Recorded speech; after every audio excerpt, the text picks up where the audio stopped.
Pernah dengar tentang desa yang tidak pernah tercantum di peta manapun? Sebuah tempat yang bahkan Google Maps tidak bisa temukan, tapi begitu kamu masuk, kamu mungkin tak akan pernah keluar lagi. Namaku Faris, mahasiswa antropologi tahun akhir di sebuah universitas negeri. Sejak awal kuliah aku tertarik dengan cerita-cerita rakyat, terutama yang tak terdokumentasi, yang hanya hidup dari mulut ke mulut, urban legend, mitos lokal, dan kisah desa-desa tersembunyi menjadi bahan utamaku dalam menyusun skripsi. Salah satu cerita yang menarik perhatianku adalah tentang sebuah tempat bernama Desa Karangjati. Tidak ada informasi jelas soal lokasi atau sejarahnya. Bahkan nama itu tidak muncul dalam peta wilayah administrasi, dokumen desa, atau arsip pemerintah daerah. Anehnya, beberapa warga tua di daerah Pegunungan Suro sering menyebut nama itu secara samar, seolah mereka tahu keberadaannya, tapi enggan membahasnya lebih jauh. Aku mulai menelusuri cerita itu, mengunjungi desa-desa di sekitar kaki Gunung Suro. Awalnya, semua orang bersikap biasa saja saat aku bertanya tentang tempat-tempat bersejarah. Tapi setiap kali aku menyebut nama Karangjati, suasana langsung berubah. Beberapa mengalihkan pandangan, ada yang pura-pura tidak dengar, dan beberapa dengan suara pelan hanya berkata, "Jangan cari desa itu, nak. Itu bukan tempat untuk orang luar." Satu-satunya petunjuk yang ku dapat datang dari seorang kakek tua, penjaga warung kecil di desa paling timur kaki gunung. Ia tampak ragu saat mendengarku bertanya. Namun setelah beberapa teguk kopi, ia mulai bercerita tanpa diminta. "Kalau kamu ketemu gapura dari akar pohon, baliklah. Jangan terusin. Banyak orang muda seperti kamu datang dengan kamera dan niat menulis, tapi sampai sekarang belum ada yang balik. Karangjati bukan tempat untuk dilihat. Dia tempat yang melihat balik." Ucapan itu terasa seperti peringatan, bukan larangan. Tapi bagiku, itu justru sebuah tantangan. Hari itu juga, aku menyiapkan peralatan, kamera, perekam suara, baterai cadangan, serta bekal makanan dan air untuk 2 hari. Dengan informasi seadanya, aku berangkat menyusuri jalan setapak di lereng Gunung Suro, mengikuti jalur yang menurut warga akan membawaku ke tempat yang mungkin pernah ada. Langit mulai tertutup kabut tipis, dan suara burung perlahan menghilang seiring langkahku semakin jauh dari perkampungan. Hanya suara ranting patah dan dedaunan kering di bawah sepatu yang menemani. Di tengah hening itu, jantungku berdetak lebih keras. Bukan karena lelah, tapi karena perasaan tak wajar yang sulit dijelaskan. Sekitar 2 jam berjalan, aku belum menemukan apapun. Tapi jauh di depan, aku melihat 2 batu besar berdiri seperti gerbang.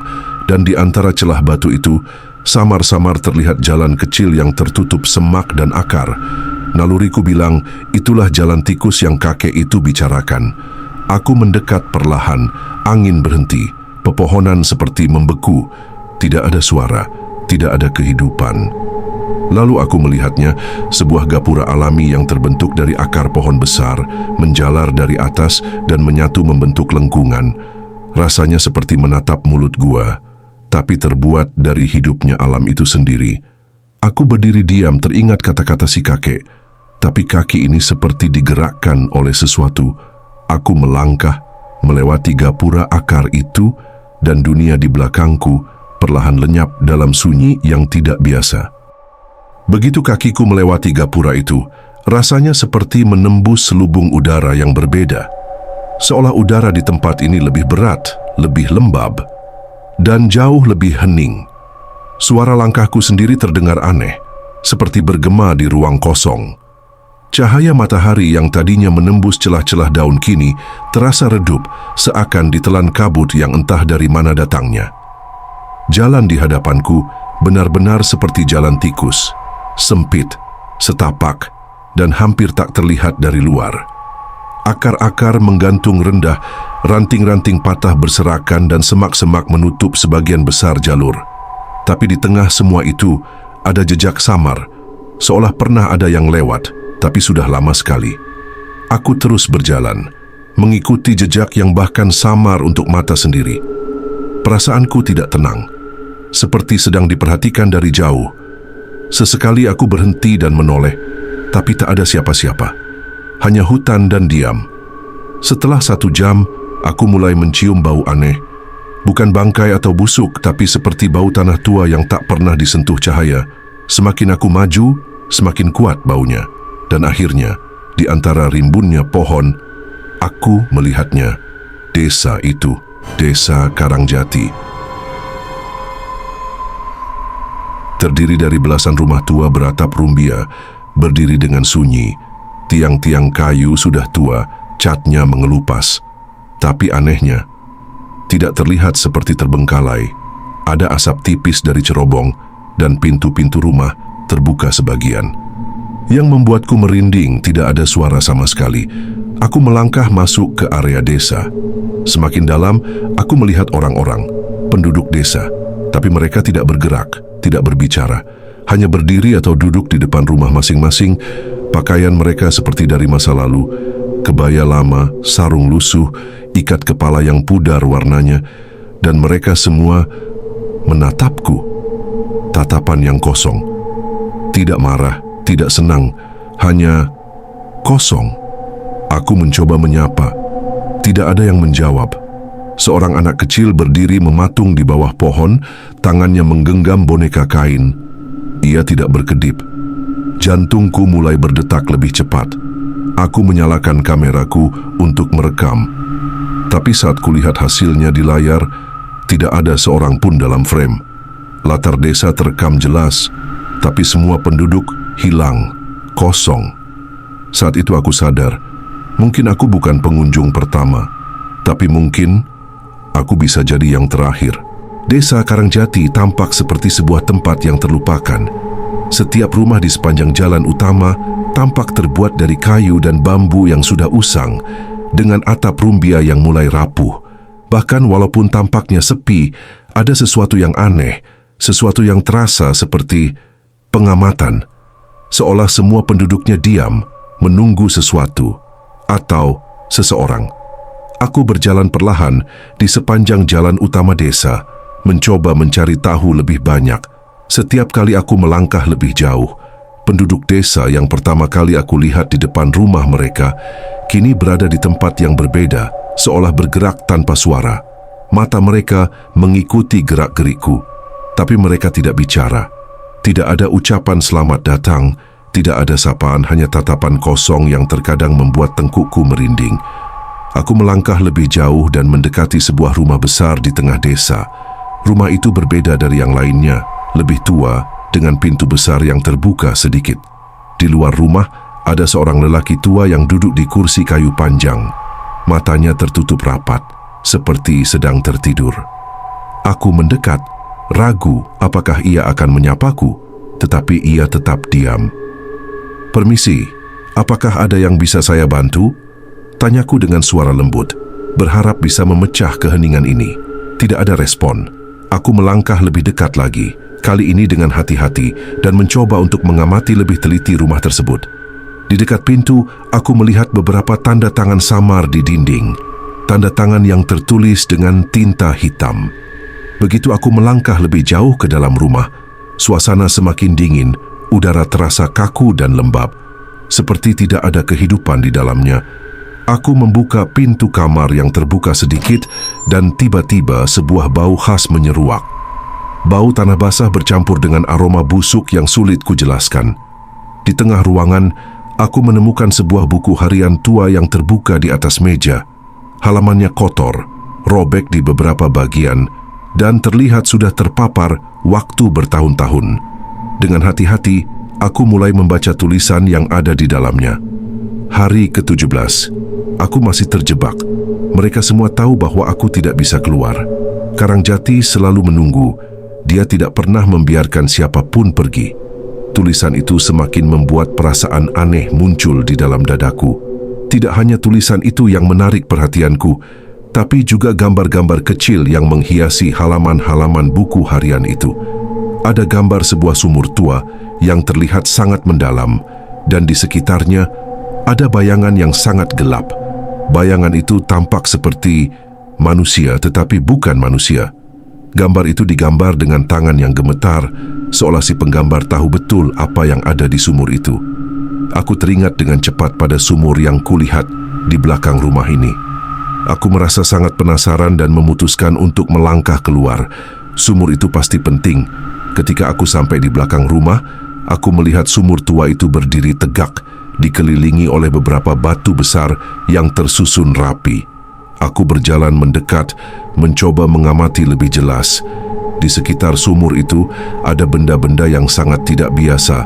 Sepatu usang, tas kulit, bahkan kamera yang tampaknya sudah berkarat. Semua barang itu tersebar di sekitar sumur, seolah-olah seseorang pernah meninggalkan semuanya begitu saja.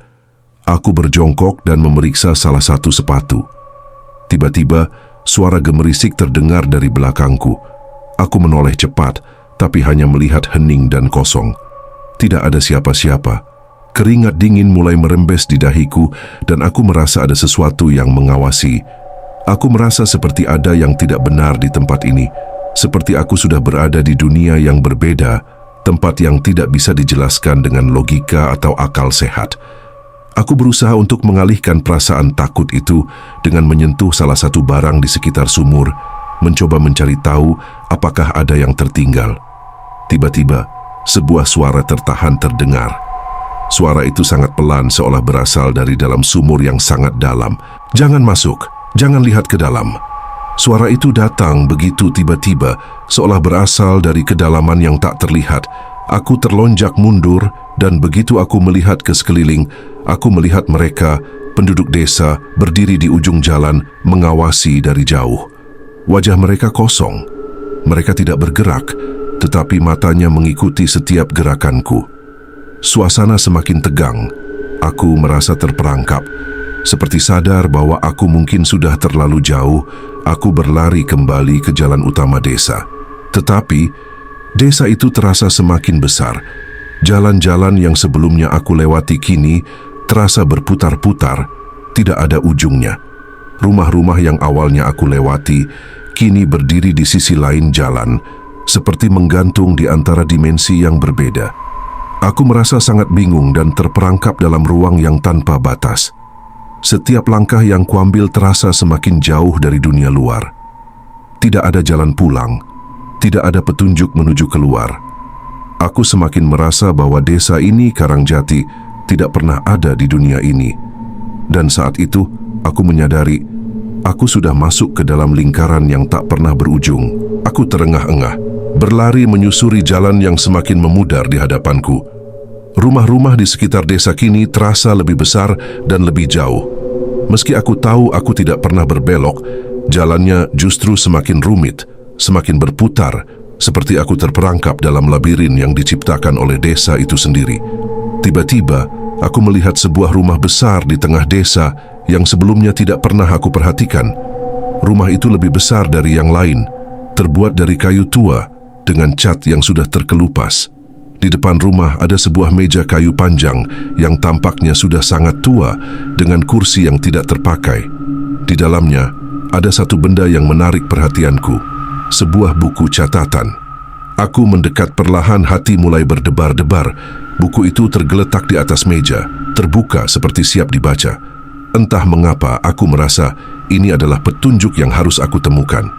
Dengan tangan gemetar, aku membuka buku itu dan mulai membaca halaman pertama. Tulisan itu terlihat seperti catatan harian, tetapi penuh dengan ketakutan dan keputusasaan. Hari pertama di Karangjati. Semua tampak normal, tapi ada sesuatu yang aneh. Mereka bilang, aku hanya harus tinggal beberapa hari. Tidak ada yang menjelaskan mengapa aku tidak boleh pergi lebih cepat.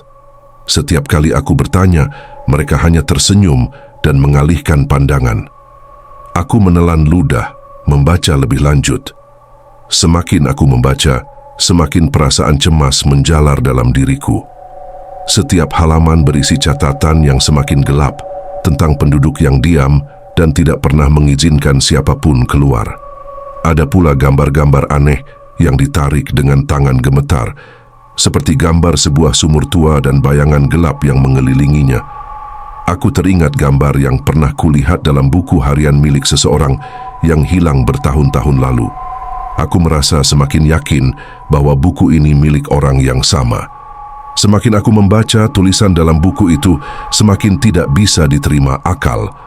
Orang yang menulis ini mulai berbicara tentang suara yang datang dari dalam sumur, suara yang seperti memanggil, dan bagaimana penduduk desa selalu memperingatkan untuk tidak melihat ke dalamnya.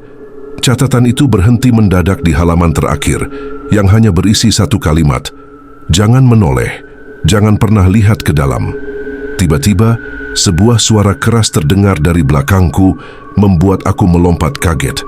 Aku berbalik, dan di ambang pintu rumah itu, aku melihat seorang wanita tua dengan rambut putih panjang yang tergerai. Matanya menatap tajam, dan wajahnya tampak sangat pucat. Dia berdiri diam, tidak bergerak sedikit pun. Aku ingin berkata sesuatu, tapi kata-kata itu terjebak di tenggorokanku. Semua tubuhku membeku. Aku merasa seolah-olah ia bukan manusia biasa, tetapi sesuatu yang lebih tua dan lebih gelap. Tanpa berkata sepatah kata pun, wanita itu melangkah perlahan ke dalam rumah, melewati meja tempat buku itu tergeletak. Aku bisa merasakan kehadirannya semakin dekat, dan udara di sekitarku terasa semakin dingin. Siapa Anda?" Tanyaku dengan suara gemetar, namun jawabannya hanya keheningan. Wanita itu berjalan menuju sebuah pintu yang terletak di sisi rumah. Aku ingin mengikuti, tetapi ada sesuatu yang menghalangiku. Sebuah perasaan tidak nyaman yang membuncah di dada. Aku merasa seperti sedang melangkah lebih jauh ke dalam perangkap yang tidak bisa aku lepas. Namun, sesuatu dalam diriku mendorongku untuk mengikuti wanita itu, untuk mengetahui lebih lanjut.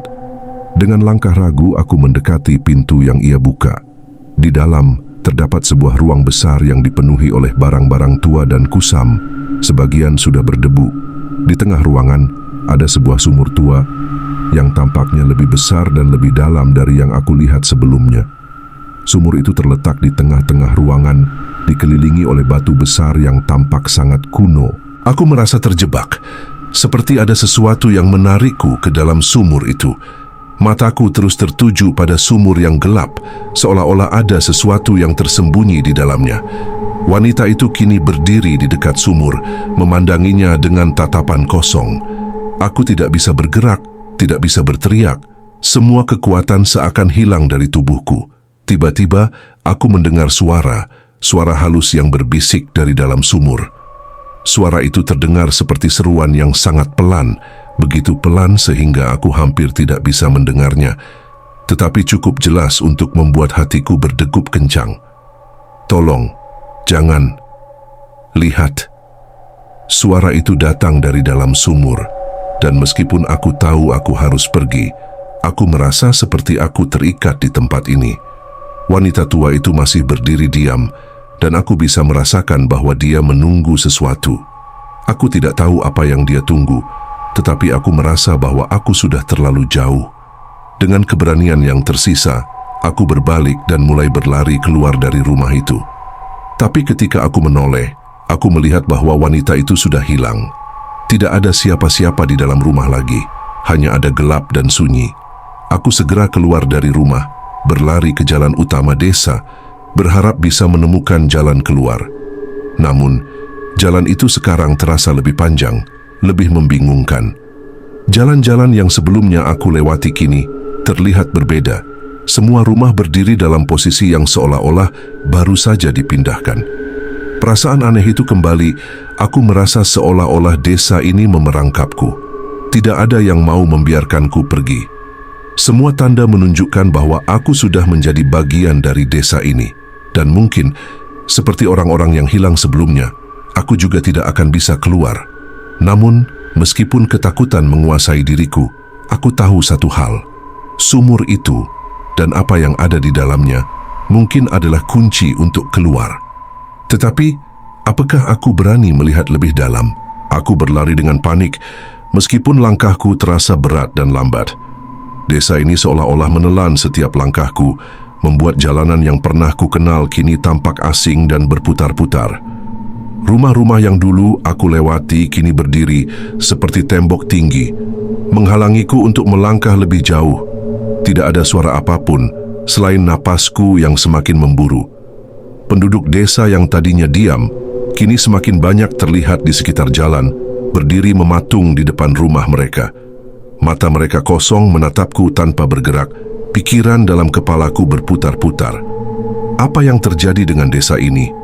Mengapa aku tidak bisa keluar? Aku mencoba menenangkan diri, menarik napas dalam-dalam, tetapi semakin aku berpikir, semakin aku merasa terperangkap. Setiap jalan yang aku lewati terasa semakin sempit, semakin gelap.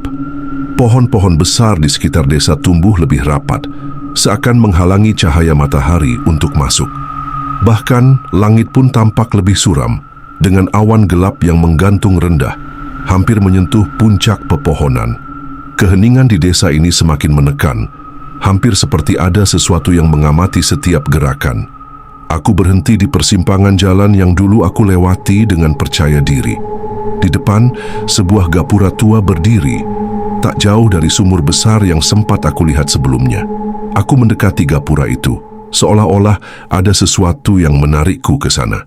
Tapi begitu aku mendekat, perasaan aneh itu kembali muncul, lebih kuat dari sebelumnya. Tatapan kosong para penduduk yang sebelumnya diam kini seolah-olah hidup. Mereka bergerak perlahan, namun langkah mereka sangat teratur. Setiap orang bergerak dalam satu arah, menuju gapura itu. Mata mereka tetap terkunci padaku. Tidak ada suara, hanya langkah kaki yang bergema dalam keheningan yang mencekam. Aku merasa semakin terperangkap, tidak ada jalan keluar. Mereka menginginkanku di sana. Aku bisa merasakannya. Mungkin mereka tidak pernah berniat membiarkanku pergi. Mereka menungguku. Mungkin aku sudah menjadi bagian dari desa ini. Seperti mereka, aku akan menjadi salah satu penduduk desa Karangjati, terjebak di sini untuk selamanya. Dengan gemetar, aku melangkah ke arah gapura. Semakin dekat, semakin aku merasa seolah-olah aku tidak sedang berjalan. Rasanya seperti dipaksa untuk maju, seperti ada kekuatan yang mendorong tubuhku. Mataku terus tertuju pada gapura akar pohon itu, dan semakin aku melihatnya, semakin aku merasa tidak bisa menahan langkahku. Ketika aku melewati gapura itu, aku merasakan sesuatu yang sangat aneh, seperti melangkah ke dunia lain, dunia yang berbeda. Semua yang ada di sekitarku terasa membeku. Penduduk desa berhenti bergerak, seperti sedang menunggu sesuatu. Aku mendengar suara lirih. Suara itu datang dari dalam hatiku. Suara itu seperti mengingatkanku pada sesuatu yang sangat penting, sesuatu yang harus aku lakukan. Kamu tidak bisa kembali, tidak ada jalan keluar. Tiba-tiba, aku merasakan sesuatu di punggungku, seperti tangan yang dingin menyentuh kulitku. Aku menoleh cepat, dan di belakangku ada wanita tua yang sama, yang sebelumnya aku lihat di dalam rumah itu. Matanya tertutup rapat, tetapi wajahnya tetap mengarah padaku. Ia berdiri begitu dekat, seolah-olah ia sudah ada di sana sepanjang waktu, menunggu aku untuk menyadari bahwa aku tidak bisa melarikan diri.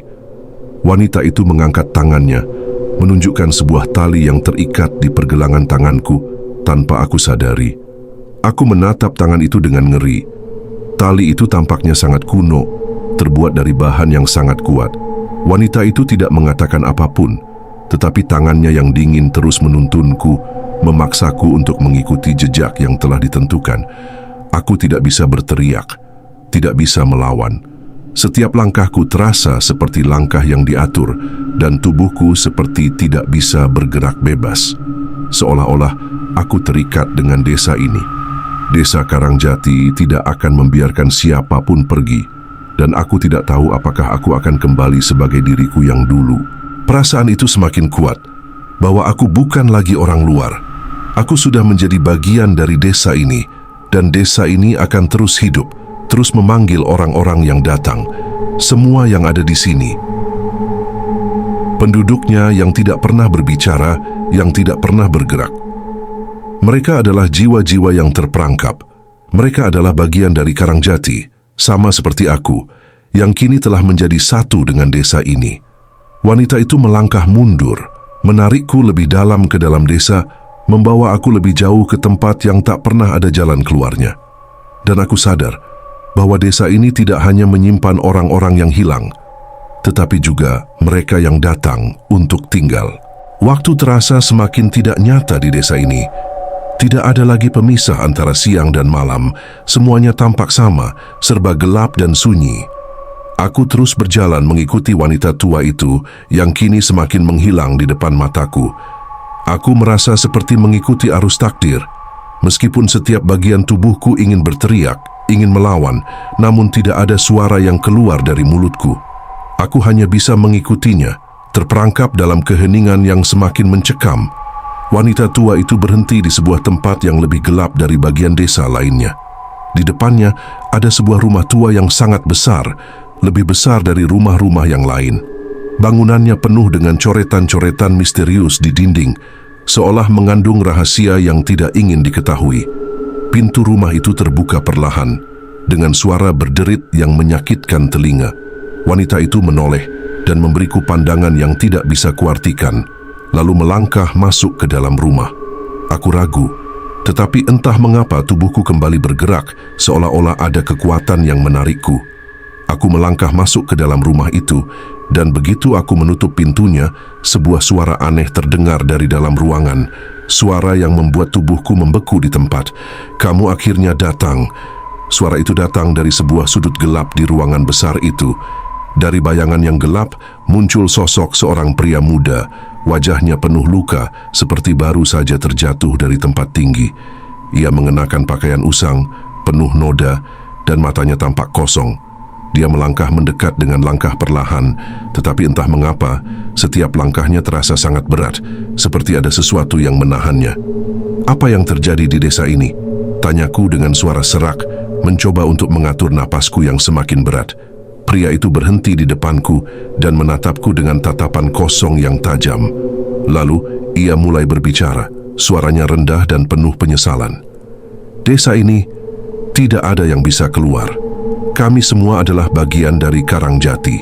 Tak satu pun dari kami bisa pergi." Ia menghela napas dalam, matanya semakin kosong, seolah-olah tidak ada harapan lagi dalam dirinya. Aku mundur beberapa langkah, mencoba menjauhkan diri dari pria itu, tetapi semakin aku mundur, semakin banyak bayangan gelap yang muncul dari dinding-dinding rumah. Bayangan itu seperti jiwa-jiwa yang terperangkap, seperti mereka semua telah menyatu menjadi satu kesatuan yang mengerikan. "Kenapa?" tanyaku dengan suara gemetar, tetapi pria itu tidak menjawab. Sebaliknya, ia mengangkat tangannya dan menunjuk ke arah pintu rumah yang berada di ujung ruangan. Di balik pintu itu, aku bisa melihat sesuatu yang lebih gelap, lebih dalam. Pintu itu seolah membawa sesuatu yang lebih dari sekedar ruang atau dimensi. Seolah-olah ada dimensi lain yang menunggu, sebuah ruang yang seharusnya tidak ada di dunia ini. Pria itu menatapku lagi dan berkata dengan suara yang hampir tidak terdengar, "Jika kamu ingin tahu, lihatlah di dalam sumur dan temui nasib yang sama dengan kami." Sebelum aku bisa bertanya lebih lanjut, pria itu menghilang begitu saja, seperti ditelan kegelapan. Aku berdiri kebingungan, namun perasaan itu, perasaan takut dan penasaran, kembali menguasai pikiranku. Sumur itu, mungkin inilah yang menjadi kunci untuk keluar dari tempat ini. Mungkin aku bisa menemukan jawaban di sana. Aku berlari keluar dari rumah besar itu, berusaha mencari sumur yang terakhir kali kulihat di desa. Tapi desa ini terasa semakin terdistorsi, semakin berubah. Semua rumah, semua bangunan mulai membaur dengan bayangan, seolah-olah mereka tidak pernah benar-benar ada. Ada sesuatu yang tidak wajar dengan tempat ini. Akhirnya, aku sampai di tempat yang aku tuju, sumur besar yang ada di tengah desa. Suasana di sekitarnya sangat sunyi, hanya ada suara napasku yang terdengar keras di telinga. Begitu aku mendekat, aku bisa merasakan hawa dingin yang menyelimuti sumur itu. Rasanya seperti ada sesuatu yang mengundangku untuk melangkah lebih dekat. Dengan ragu aku menatap ke dalam sumur. Semakin aku menatap, semakin aku merasa seperti melihat sesuatu. Sesuatu yang sangat dalam, sesuatu yang telah lama terpendam. Aku merasa mataku semakin terikat pada kegelapan itu, dan suara yang aku dengar sebelumnya semakin jelas. "Lihatlah," suara itu berbisik. "Lihatlah apa yang ada di dalam sumur ini. Lihatlah nasibmu." Aku menundukkan kepala, mencoba menahan rasa takut yang semakin menghimpit dada. Namun, tiba-tiba tanganku bergerak sendiri. Seperti ada kekuatan yang memaksaku untuk menatap lebih dalam. Apa yang aku lihat, aku tidak tahu. Suara itu semakin keras, semakin mendalam. Aku merasa tubuhku semakin terperangkap dalam lingkaran ini. Dan sebelum aku bisa berbuat apapun, aku merasakan sebuah tarikan yang kuat. Seolah ada sesuatu yang menarikku masuk ke dalam sumur itu, menuju tempat yang lebih gelap, lebih dalam daripada yang pernah aku bayangkan. Akhirnya, aku menyerah. Aku tidak bisa melawan lagi. Suara itu semakin memanggilku, dan meskipun aku ingin melarikan diri, aku tahu aku sudah menjadi bagian dari desa ini. Seperti mereka yang datang sebelumnya, aku akan menjadi salah satu penduduk Karangjati yang terperangkap di sini selamanya. Dan ketika aku merasakan tubuhku jatuh ke dalam kegelapan sumur itu, aku menyadari satu hal yang sangat mengerikan. Karangjati tidak pernah memberi jalan keluar. Semua yang datang ke desa ini akan menjadi bagian dari cerita yang tidak pernah berakhir.